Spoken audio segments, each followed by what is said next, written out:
Welcome to week or module 11. This week we're going to be talking about inventories. So I'd like to tell you two quick stories about inventories.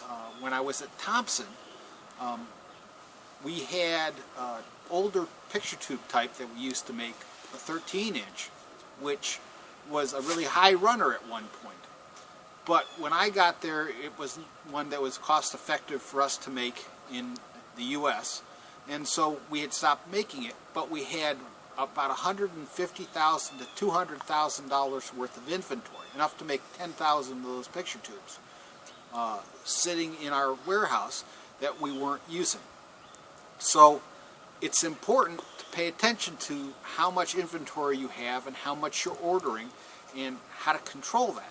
What ended up happening is they ended up sending me to Poland, of all places, where there was still a factory that was based on the technology that Thompson or RCA had owned that set that up. And so I ended up going there to provide technical assistance as to how they were needing to make that picture tube. We were successful, but there were a couple interesting stories. For instance, at one point when I went there, I was carrying a box that was labeled cannons, going through Polish customs, and that was still part of the Warsaw Pact at that point. It was a little bit interesting.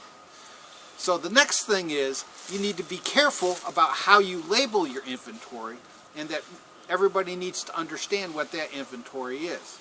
So with color TV picture tubes, they are magnetic field sensitive, and the Earth is one large magnetic field.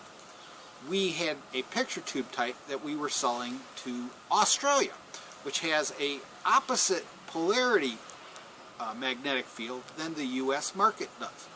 Everything else about those picture tubes was exactly the same, except we set them up so that they would look, all the colors would set up correctly in that magnetic field.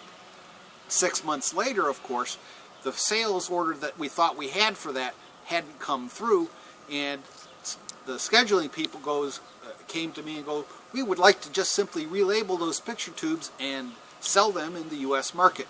I had to explain to them you could do that, except instead of blue shirts, people would be wearing red shirts, and instead of green, they'd be wearing yellow shirts, and it was not a good situation. You have to basically disassemble the product and then reassemble it.